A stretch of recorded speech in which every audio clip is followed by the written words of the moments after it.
عمر بن خطاب رضی اللہ تعالی عنہ کے دور میں ایک شیعہ نے اعتراض کر دیا، تم کہتے ہو ابو بکر کا پہلا نمبر ہے، اچھا جاؤ میرا چیلنج ہے، ابو بکر کے لیے امیر المومنین کا لقب دکھاؤ۔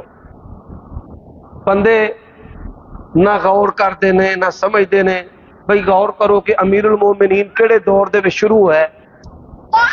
میں نے اسے کہا امیر المومنین صحابہ کی نسبت یہ بڑا منصب ہے یا رسول اللہ کی نسبت بڑا منصب ہے؟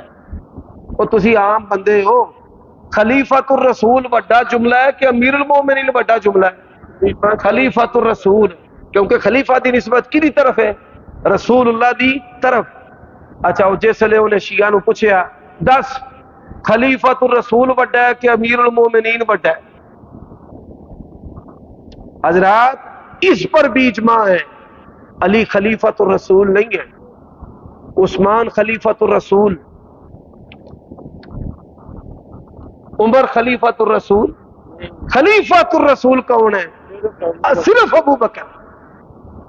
اور یہ کوئی بات کاٹ نہ دے، امیر المومنین خلیفۃ المسلمین، سبحان اللہ، امیر المومنین اور بولو خلیفۃ خلیفہ امیر ہاں معنی کے لحاظ سے وہ خلیفۃ الرسول بھی ہیں، حضرت عمر بھی ہیں، حضرت عثمان بھی ہیں، حضرت علی بھی ہیں معنی کے لحاظ سے، لیکن منصب لقب اور وصف کے لحاظ سے یہ وصف پوری امت میں کس کا ہے؟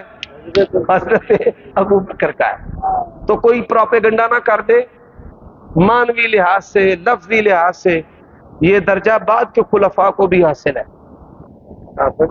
ہاں جی، بات سمجھ آئیے؟ اس طرح لوگ دھوکہ دیتے ہیں۔